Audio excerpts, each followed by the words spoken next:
Hey, it's James, Father's Rights and Resources, hashtag HowiGotCustody. I had somebody request that I redo a YouTube version of this topic, and it's about the continual cycle of lawyers and, they're hustle and their con and what they do and what the cycle is. So, pretty straightforward and simply, a lawyer comes on board and gets a retainer, right? And someplace, if a lawyer is really cheap, it's $2,000 on the low end probably. But the average lawyer nowadays wants a retainer of $3,500 to $5,000. Some of them want $7,000 to $10,000 if they think the case is going to be complicated. So the lawyer gets your retainer. What usually happens? Whole bunch of talking and meetings and whole bunch of paperwork. I mean, the easiest part in the beginning, as far as I'm concerned, to do myself is just to fill out paperwork, especially in Washington, where family court papers are pretty detailed. California is pretty detailed. Other states are relatively detailed. And a lot of it's just checking a box. And the law firms have software where all they do is they have your profile, and the software, one of the software programs is called Family Soft, and they basically have your profile, they fill in your data once, and then it feeds all these boilerplate templates or pre-made templates, and then they just type in some detail here and there. So they're charging hundreds of dollars an hour to fill out stuff that you could easily do yourself. I've done myself, seen other people do themselves. I guess the issue is, a lot of times with making your, just like with any other lawsuit, knowing what you're writing down when it comes to specific issues, like what type of parenting plan you want in the end and what's wrong with the other side and what the end result is you want. But it just takes a little bit of hard thinking to figure that out. Then you gotta, so it's filling out paperwork. Then you might have an initial hearing. Either you get on the offensive and you go get a hearing. The other side gets a has a hearing and you're defending yourself. Maybe you're caught off guard. But, so maybe your attorney goes to one hearing. And then, a lot of times that's pretty much it. You go to one hearing and you sit on that for a long time. Maybe they appoint a guardian ad litem or a parenting evaluator, or everybody has to get an anger the dad has to get an anger management or domestic violence assessment. Somebody has to get a drug test. So a lot of the footwork that's done in the meantime, what is the attorney doing, been billing you for? Just for you to email them and call them and talk to them. Hey, what do I do about this? Hey, I got my drug test tomorrow. And they say, okay, great. Boom. Round it up to 15 minutes or 10 minutes. Boom, there's $100 or $80, and just nickel and dime you to death with that kind of stuff. And maybe they'll do discovery and they'll send out interrogatories, which is a pre-made template for most law firms, ready to go. They just got to tweak a couple questions or just change the title, and they send it out for everybody. Bill you 30 minutes for that. And then a lot of times they might have you just, the attorneys, they do a lot of deferring. Like, oh, well, go tell that to the guardian ad litem, which is stupid, because if there's an attorney representing you, they should want to watch every single word that you share with a guardian ad litem. Just like if you were a defendant and on trial, you don't talk to anybody without an attorney. You don't talk to cops without an attorney. You don't get interrogated without your attorney present. When you get arrested, a lot of people realize their rights and they say, I don't want to talk without an attorney, because they know that cops will set them up. Guardian ad litems will totally set you up. I got set up by a guardian ad litem and the opposing attorney in the court hallways one time. I won my contempt hearing. We went out in the hallway and I wrote up the order. The mother's attorney looked at the order after I filled it out, and he scratched out a whole section. And I grabbed it from him. I said, what are you doing? She told me to write it up, not you. And he goes, well, she didn't order any money. I said, yeah, she did. I just forgot the amount, so I didn't fill it in. And then, but when I said, hey, what are you doing? I took the paper away. We were just standing there. Then he goes like this. Whoa. He backs way up, and then he looks at the guardian ad litem to see if she's watching. So later, the guardian ad litem reported that I was hostile with him or aggressive in the court hallways because he freaked out and put on a little show. Mark B. Livas, he's retired. He stopped paying his dues or something. He got burnt out because he sucked as an attorney, I guess. But he actually lost his own divorce case really bad and ran against that judge and got creamed when he's running against the judge, being a vindictive, retaliating beta male with a bunch of feminine energy. But anyway, I'll do a whole video on him if I got some time, maybe. So the attorneys are, so maybe they fight for you and get ready for a hearing. Maybe they probably don't. They just go through the motions at the hearing. Oh, please allow my client to be an equal human being. I beg of you, Your Honor, please. They don't go in there and say, my client is the equal parent. My client is the better parent. The children are better off with my client. No, they go in there and bow down and say, Your Honor, no known history of drugs and alcohol and abuse, as if you start from that presumption that there's something wrong with you as a human being, and then you got to unprove it. No, you go in there on the attack. If you got an attorney with a pair who wants to fight.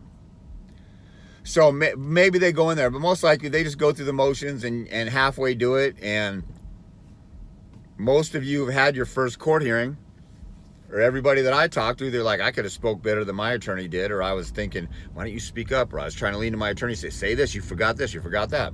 More reasons why people are better off without an attorney, in my opinion.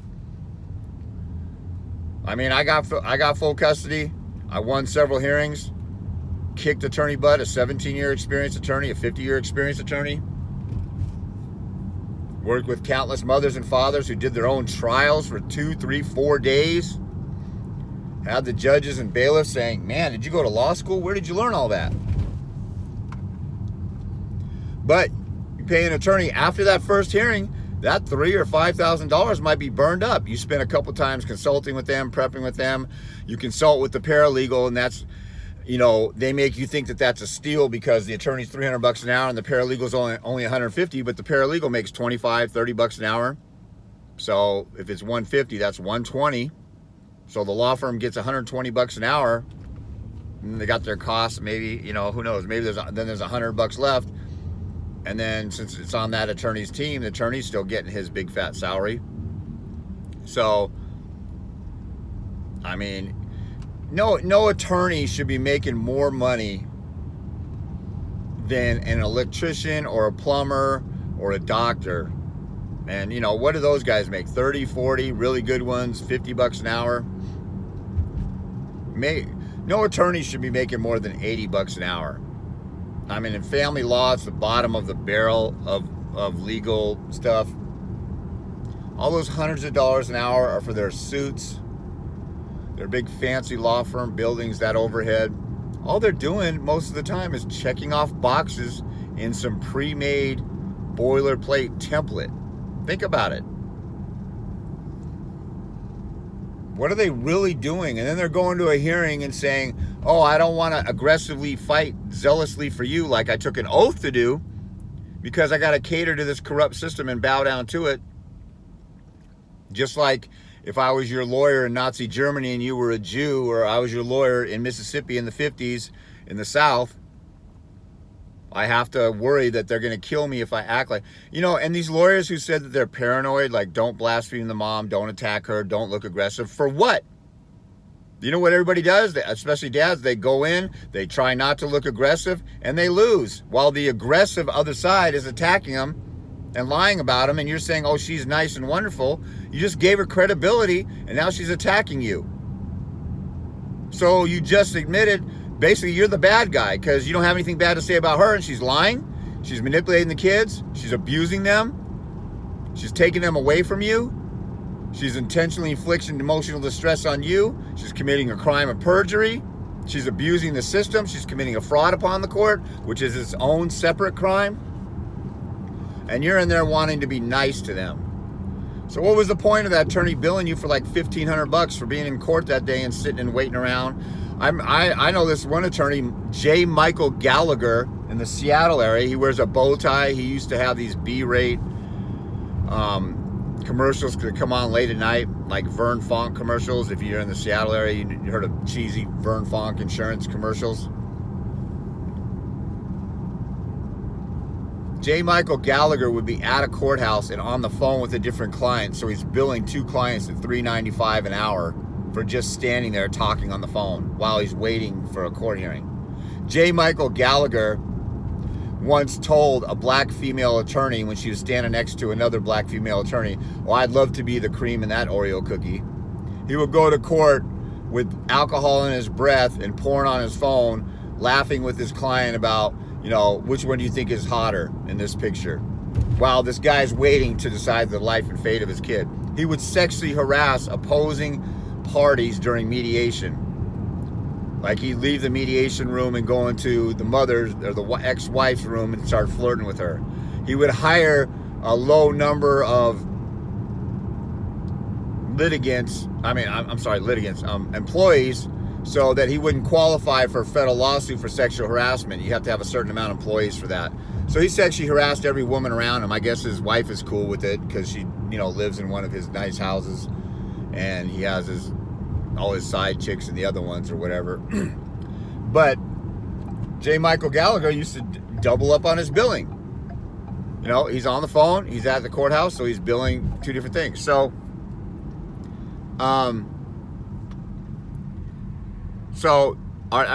if you've been through your first hearing, were you satisfied with it? Did it work out for you? Do you think it's worthwhile? Or did they appoint a bunch of other people who came into the case? You got all these tentacles that come into the case and dip into everybody. And all you did was add more expenses.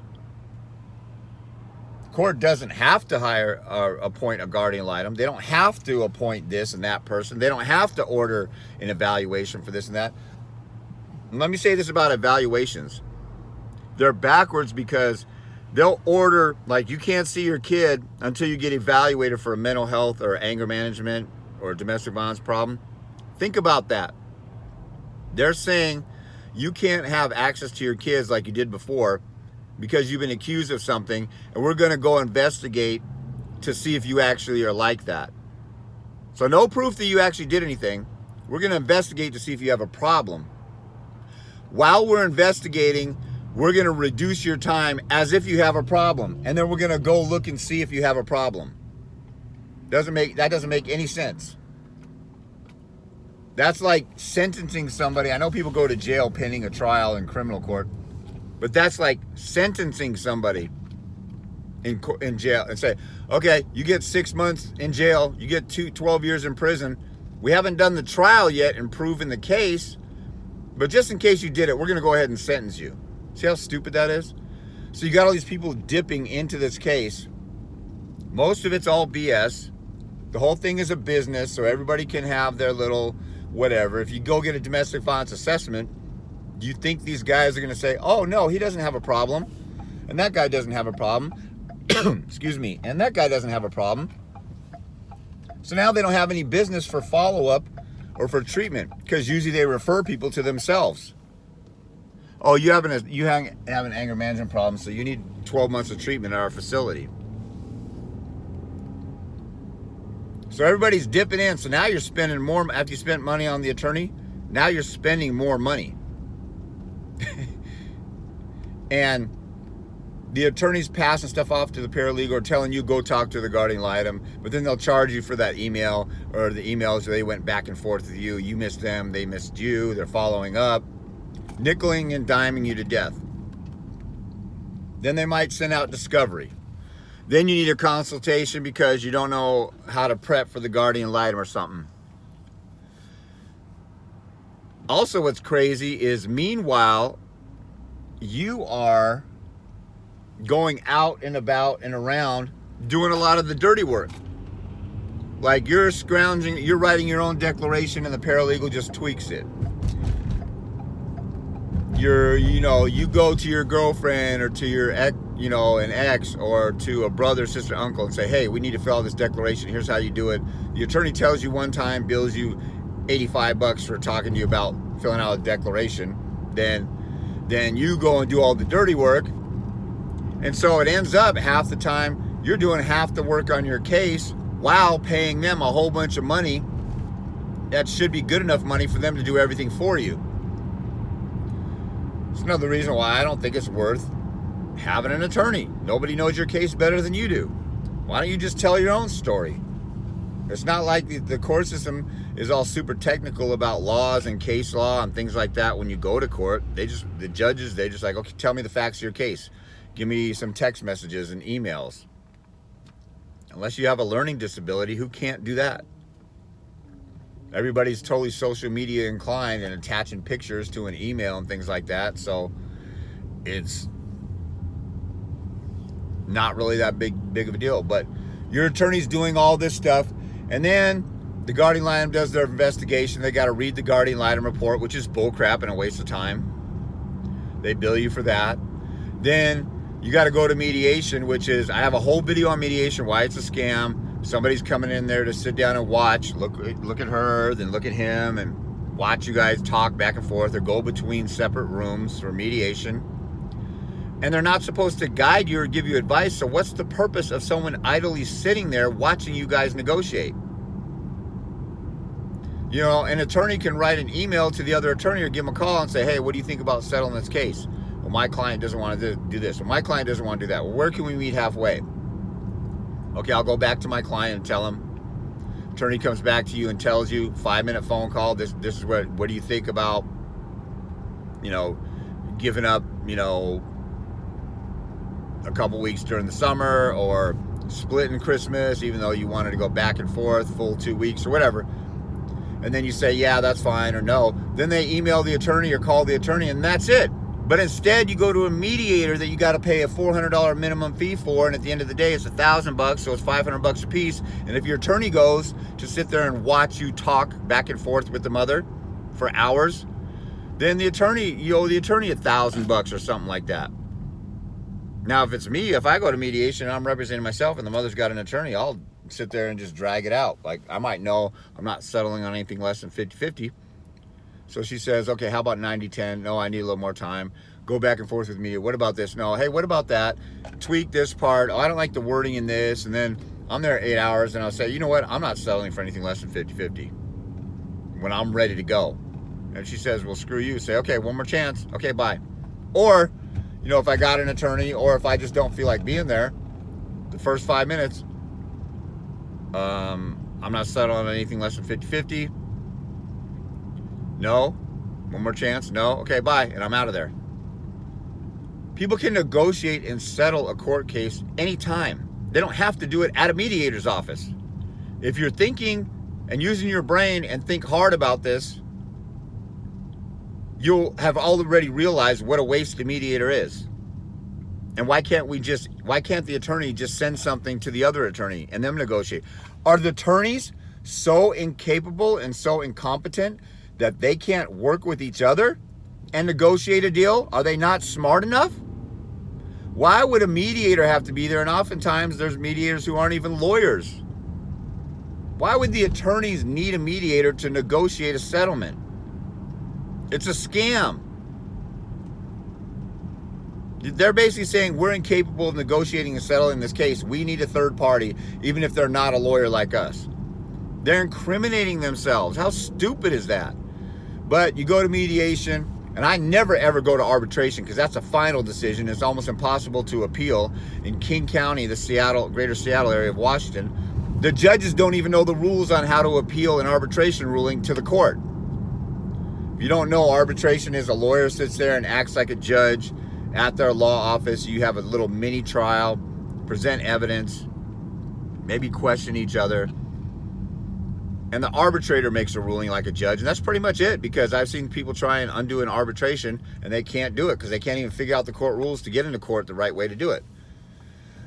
So whether it's arbitration or mediation, you go and do that, you spend all this time. Now, think about this. Mediation, sometimes the lawyer's like, okay, gather up some paperwork, or get the paralegal to organize paperwork to present to the mediator so the mediator can follow along. And you guys aren't going to settle anyway, so what was the point of all that extra time being billed against you? What you should also do, just if none of you believe me, and most of you should, because I'm telling you the real deal, but if you don't believe me, go to Divorce Corp. C-O-R-P, Divorce Corp, Death by Paperwork on YouTube. Type that in, Divorce Corp, Death by Paperwork on YouTube.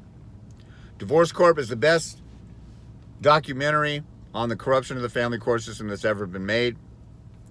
What I just told you is one of their real short 2-minute trailers or previews of the movie. They got about 5 or 6 or 7 of them with different categories. They're all, you don't even have to watch the whole movie. If you just watch the trailers, they're awesome.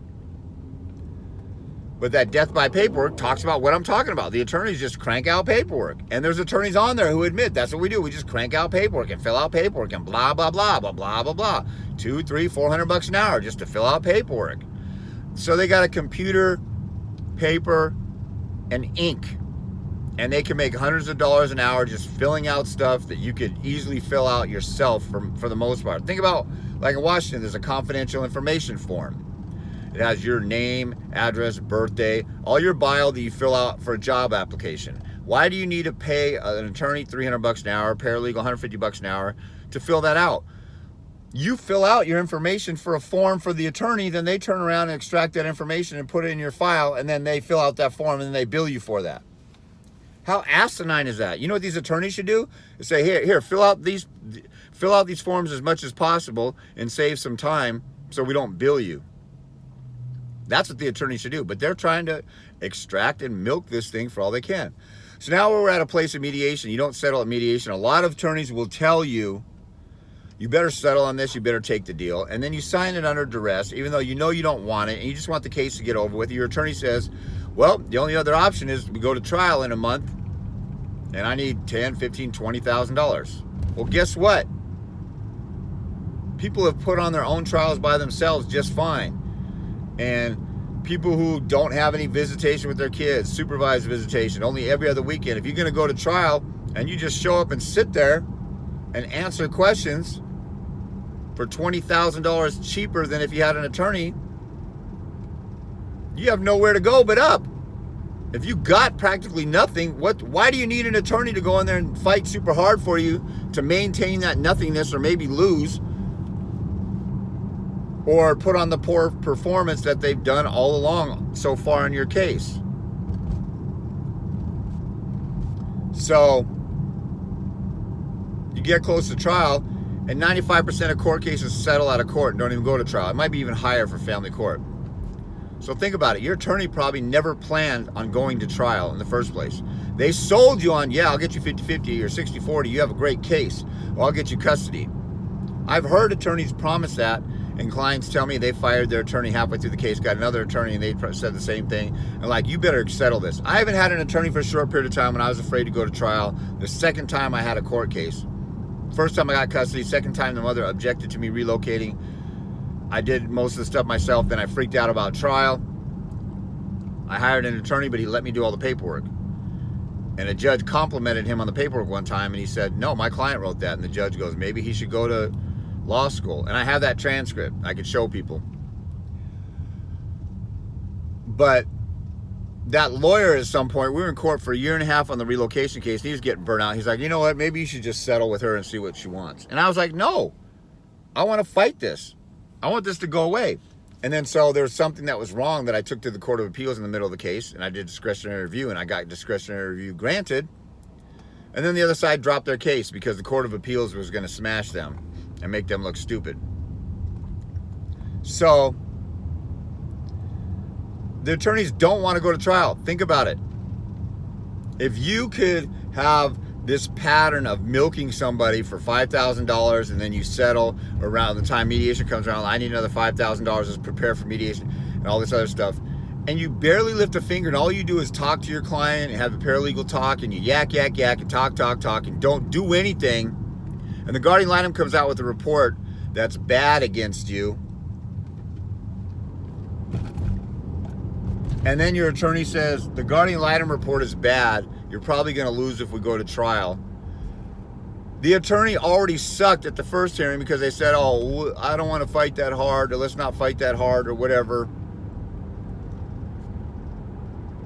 And then they appoint a guardian litem when you maybe could have fought and got something better and didn't need a guardian litem. Now you got a guardian litem and they write a false allegation report, and then your attorney is such a big fat sissy they say, well, they always follow what the guardian ad litem says, so you're kind of screwed.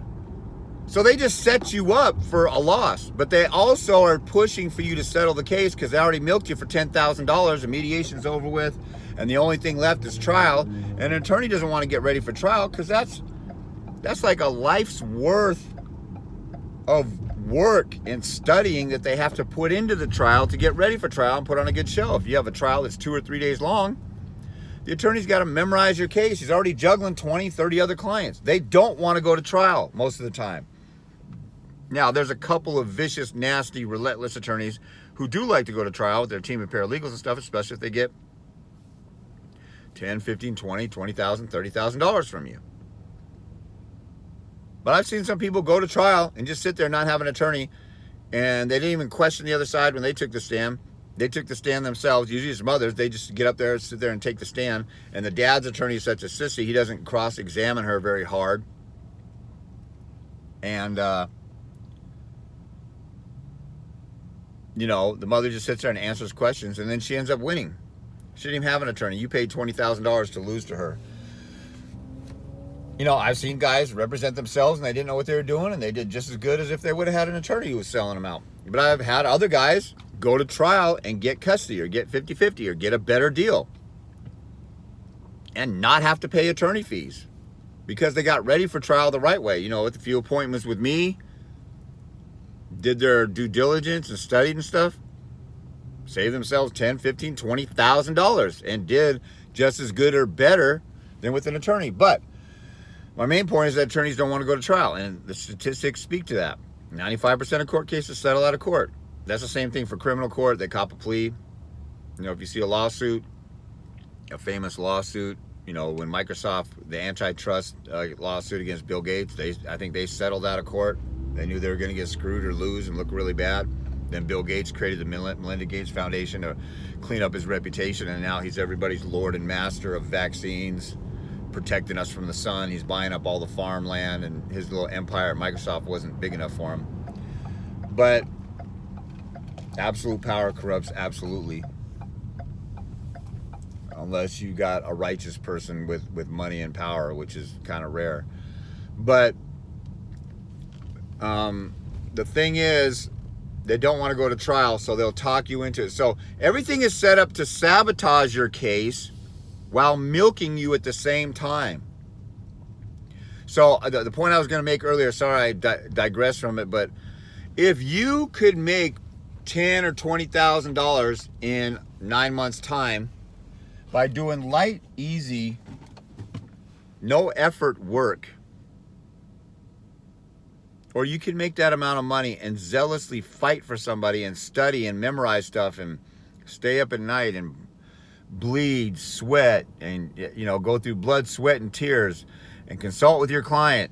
And, you know, if I'm a lawyer and they're putting their head on my shoulder and crying about what's going on, and you listen to them, nobody, no matter how much money it is, nobody wants to listen to baby mama or baby daddy drama all day long, day and night. Okay? Attorneys don't want to do it, even though they have that much. So they set it up where they defer stuff to their paralegal and somebody else does it. Maybe they just pop in at hearings. There's a guy named David Kontos, Kontos, who's an attorney in Kent, Washington, Kent, Washington. He's also a pro tem commissioner, which means he's a substitute on the family law calendar. He'll pop in and make rulings on cases. This is a great example of what really goes on most of the time, or half the time. David Kontos, when he was a pro tem commissioner over a decade ago, he got caught sleeping with somebody at the courthouse. So he's kicked off the pro tem rotation. So he wasn't a substitute judge anymore. You know, it's like a substitute teacher. A judge gets sick. They call on this list of attorneys who are available, and I don't know if it's a seniority thing, and they come in and substitute for the day. Most of the time, they don't do anything. They just collect $400 that day for doing that job and set themselves up for a full-time family law commissioner job. And they never change anything because they don't want to make waves because they want to get that full-time job. So they're just sitting there just doing whatever usually the mother wants or the status quo is. So anyway, David Kontos, he got kicked off the rotation. They waited about 5 years until it all blew over. And then they put him back on the rotation. David Contos had a client who he played, you know, knight in shining armor and rescue. She was walking around the courthouse, help me, I don't know what to do. And then he saw her and he's like, ooh, let me get this lady. And then she was sleeping with him for free service, and then she ended up being his girlfriend and living with him or staying with him, and he bought her a car, put her through school, fired everybody at his law office, drove them out, and because she became a secretary there while she was flirting with process servers and other people who came to the office. I've heard all kinds of stories because I know countless people involved. But I also know 2 legal secretaries that worked with David Contos.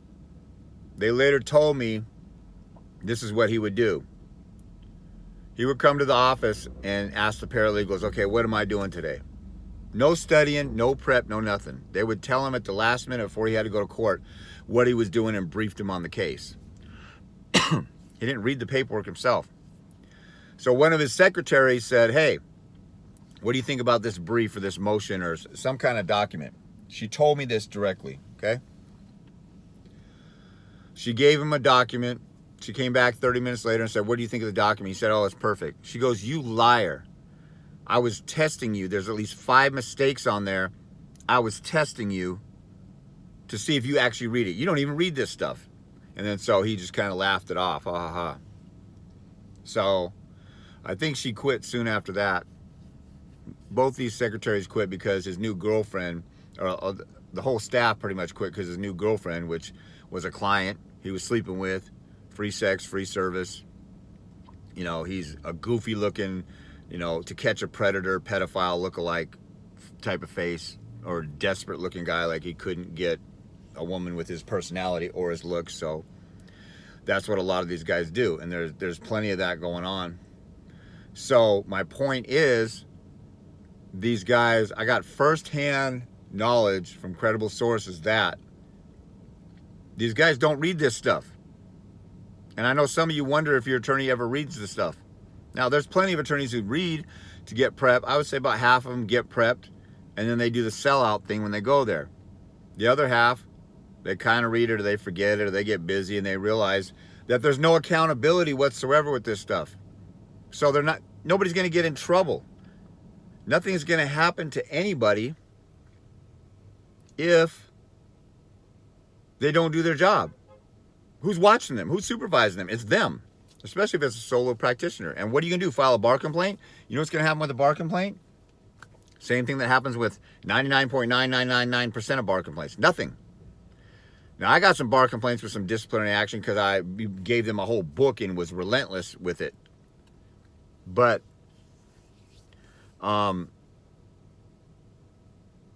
the attorneys want to milk it for all they can. And just think, my main point is, just think, if you could do a job for as little effort as possible and make $5,000 doing it, or you can go through blood, sweat, and tears and exert yourself and exhaust yourself to do due diligence on a job, and you can make the same amount of money, what does the normal average human do? Put minimal effort forward. And these guys, these, you know, women and men attorneys, they figure out this hustle that it's just a cycle I go through. And then when they're done finishing the case and just processing paperwork and stuff, they go on to the next big fat retainer and go through the motions and do what they've always done. And no case is really unique. We'll just go through the same old routine, and they perfect the routine. And there you go. And you're broke and you got nothing. And your attorney pushed you to settle at mediation because they don't want to go to trial. They don't want to fight for you. Or the guardian ad litem or somebody wrote a report and they think that report is God. And let me say something about that. There's case law in Washington State specifically that says, I have a whole packet of case law on guardian ad litems that says the court does not have to consider anything a guardian ad litem says. A psychologist, an evaluator, they could totally throw out their report. And I've seen cases where they totally ignored what a guardian ad litem or evaluator said. In my own case, the guardian ad litems were never adhered to. I always beat the crap out of their argument because they're always bending over backwards for the mom. I specifically had a report thrown out and found to have been uncredible or have no credibility or weight. A guardian ad litem, look, think about this. The judge, think about a judge sitting up on their perch, and then there's you and the mother and a guardian ad litem and a parenting evaluator coming to court and testifying. Those people are all on the floor. You, the other side, the guardian ad litem, those are all the people on the floor. The judge makes the decision. Now, in a criminal case, you got the jury off to the side. They render the decision.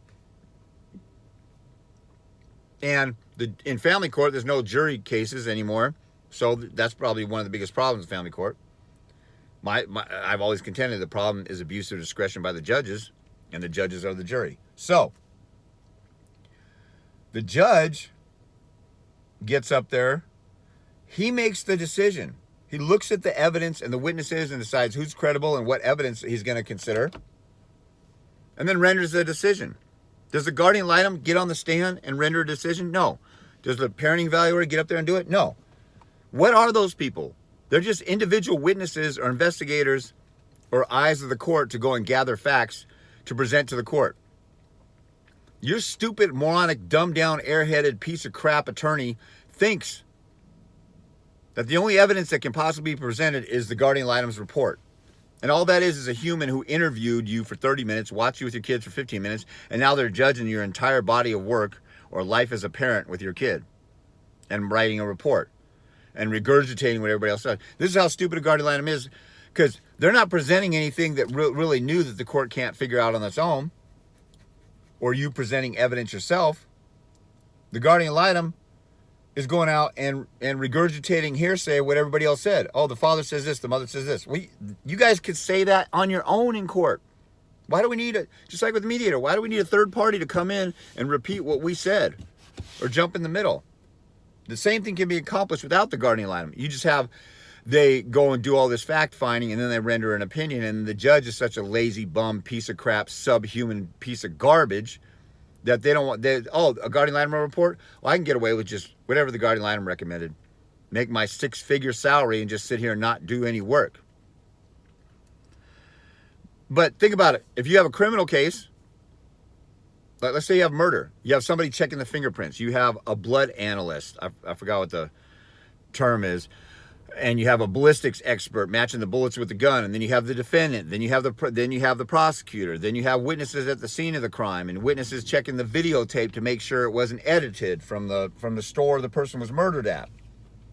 All those different people are witnesses. Does the judge say, oh, whatever the ballistic expert says goes, and they're guilty because the ballistic expert thinks it, or this person? No, the judge looks at all the witnesses, or the jury does. They look at all the witnesses. They listen to the lawyers argue whether the evidence is on their side or the other side, or proves guilt or innocence. Then the jury renders a decision. They don't say, "Oh, that one person said this, and so I'm gonna ignore all the other evidence." That's how stupid your attorney is. They basically say the judge is going to look at the guardian ad litem report and adopt it. Now, they might do that because that's the tradition, but it's your job to fight against that. See, a lawyer's job is to advocate for you. They're an advocate. They're a helper. They're an intercessor. They're a go-between. They're a representative. When you have a union negotiating with an employer at the bargaining table, the union doesn't say, well, the odds are against us. They don't want to negotiate, so let's just give in. That never happens. And those union leaders are probably making a third of what a lawyer's making. A lawyer needs to go in there and zealously advocate for the evidence on your behalf. But they go, oh, the guardian ad litem accused us of this, so it's over. What kind of stupid, crappy, cowardly simp and punk says that? You hit the football field, oh, they got a couple guys that are bigger than our guys. The game's over, let's quit, forfeit. Who does that? Now, if you have a Little League team and they got other kids who are, playing down and they're older and they're bigger, faster, stronger, and they'll literally kill them, you might have an exception to that. But in general, who does that? Your attorney is a sellout from the beginning, and all they're doing is extracting money from you in an intentional tanking or loss of the case because they weren't going to fight anyway. They were going to go through the motions just to get to a point to tell you should just give in. It's a machine, well-oiled machine, and the attorney's just extracting stuff along the way. You think the attorney really cares about you? If the attorney does, then the few attorneys that do, they feel overwhelmed by the system, or they can't blaspheme the court, they can't blaspheme the mother if you're a dad being represented, and they don't fight for you. And there's all these mechanisms in here along the way that extort money from you and extract money from you. I'll fight against any of them. I'm not paying jack crap for some stupid jackass coming on. You got to prove your case before you take my kid away from me. You don't get to come to court and make me pay for somebody to investigate me to see if I have a problem. And meanwhile, while you don't know if I have a problem, you're going to take that away from me as if I'm guilty. Makes no sense at all. But that's the system. And that's how it works. And your attorney isn't fighting for you. Your attorney, you know what's one of the stupidest sayings that attorneys say? Oh, well, we got to wait until this plays out. No, you're innocent now. Right now, you are innocent. You don't need to wait till it plays out till they find you guilty. In a criminal case, you're innocent until proven guilty. And your attorney fights against evidence coming against you to prove guilt. They don't say, well, let's just sit here and see how it plays out. The prosecutor throws out something inadmissible or has let's say they have a witness who's been convicted of perjury. Oh, I don't want to bring that up. Let's just see let's just wait till see how it pans out. Nobody does that in any area of law anywhere except family law. They're milking you for everything. And you already know this. I'm telling you what you already know. You just couldn't articulate it like I did, or you wanted to pretend it didn't exist because you didn't think it could be that bad. The first day that you saw your attorney sell out or screw up or blow it at a hearing, and then they do it again, maybe you give them till the second time around after you told them, look, man, you need to fix this. Or you lose a hearing and you appeal it or do a motion for reconsideration. The attorney says, no, I don't want to do that. Let's get on the offensive and do a deposition. Get on the offensive with discovery. No, I don't want to do that. Let's wait till it plays out. They don't want to lift a finger. They're trying to milk the case for all it's got, and then in the end, when it's time to go really fight, which they should have done in the beginning, then they prove their worth again. They say, oh, let's just settle. Oh, the guardian litem. But, you tell them, hey, James kicked guardian litem butt all over the courthouse. He didn't even have an attorney, and their reports got thrown out. And the court doesn't even have to listen to guardian litem because they're just one witness. They're not the end-all, be-all. They're not the God.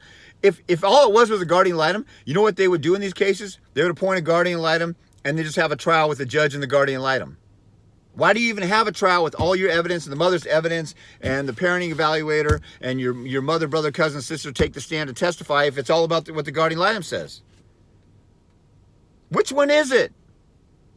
You're telling me it's all about the guardian litem. Why are we even putting on a case? So you can go through the motions and milk me some more? Or if you say it's all about the guardian litem, what's the point of witnesses or litigants? Why don't they just have a trial with the judge and the guardian litem one-on-one? See, none of this stuff makes sense because it's a hustle and a con. Just like if you examine politics or, some people might disagree with this. I don't care. But the more it's coming unraveling, if you got half a brain, all this, virus stuff that's going around, I'm not going to use the name in case it gets tagged or whatever, but all this stuff going around, it's all bullcrap. Wear a mask, don't wear a mask. Asymptomatic people don't spread. Oh, you need to get a vaccine even if you're not sick so you don't spread it. Like that main doctor that everybody loves, the little midget, punk, robotic sellout who's only had a government job for 40 years, who was fear-mongering with AIDS and was wrong all the time. He's out there running around directly contradicting himself every day, all the time. Don't wear a mask, wear a mask. Double up with masks. Oh, there's no data that proves that double masks work. And then he laughs about it like he's so detached from reality, he doesn't realize how stupid he looks. That's how these sociopathic politicians, lawyers, and judges are. None of this stuff makes sense because people are lying and they're making up bull crap. The family court system is a total hustle and a con. I've never seen anybody do anything or get anything out of it unless they got on the offensive and aggressive. I'm not talking about cases where they settle out of court or you're working with. I'm talking about contested cases where people are contesting and fighting. I've never seen somebody lay down and be nice and ever win unless the other side got worn out from their own thing and they were really willing to settle on something in the first place. They were just mad for a minute. So I'm really not even talking. I'm talking about the cases where they want to fight or fight to the death, or they get on the offensive from the beginning like you sit back and don't get on the offensive. That's a losing strategy. But for all this stuff, this is the vicious cycle of attorneys milking you for all you got. The only way you're going to break the cycle is to fire the attorney, or you light a fire under their butt. And I have a video on how to deal with lawyers. If you don't ask your lawyer about their obligation, their devotion to you, or hold them to the fire, when you're paying them more than you pay anybody else, if a mechanic screws up something, you'll say, hey, fix that. Or you need to fix this, it's not running right. Or the plumber does something wrong. Or somebody cuts your hair wrong. Or a doctor does a procedure and you're still hurting. You go back and say, hey, look, this needs to be fixed. You didn't finish sewing it up. Or you sue them for malpractice. How come we don't do that with our own lawyers? Dealing with their own kids? Because you're ignorant of the law? That has nothing to do with it. When you know they should be fighting, all you got to do is look up the rules of professional conduct for attorneys. Look all those rules on 1.1, 1.2, 1.3, 1.4, and write them a letter or email and say, hey, you're supposed to do this. You're supposed to communicate with me how to accomplish my goals, not your goals. You're always telling me what your goals are and the way you do stuff. I want to do stuff this way. Communicate with me about it, or you're committing malpractice. But don't come to me after all that and say, my attorney won't do this, that, and that. There's been 5 hearings. There's been this many things. They won't do anything. I'm telling you it's a losing route. So don't come at me and tell me how to fix this losing route and make it a winning path. It's a losing route. That's like saying, tell me how to do a good business deal, an ethical business deal with the mafia. It's not happening. They're a criminal enterprise. Tell me how I can eat processed sugar and not have, and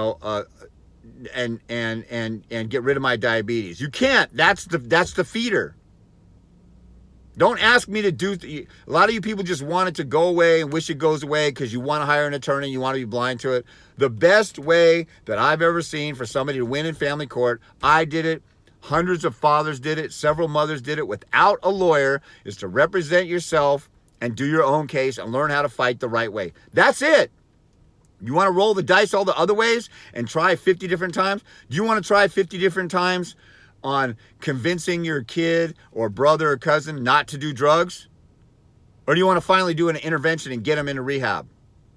You could dance around it all you want. It's just delaying the inevitable.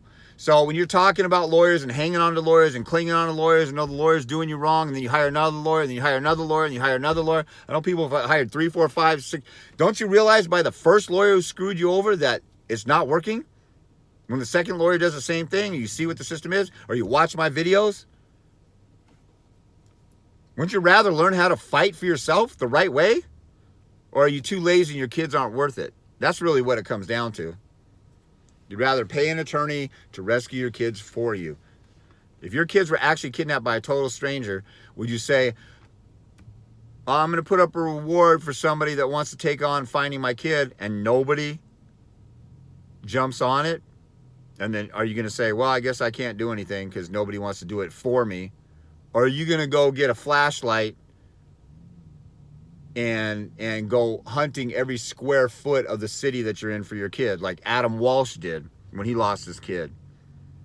And that guy's been on the warpath ever since, finding predators and child abductors and criminals ever since then. So you get to decide on that. But I wanted to, all this stuff always leads to a whole book of another thing. That's why I could do countless videos on this stuff. But this is the vicious cycle of an attorney wasting your money and milking it for all you got. Check out that Divorce Corp, death by paperwork. Just a 2-minute clip just to verify and get another source outside of me.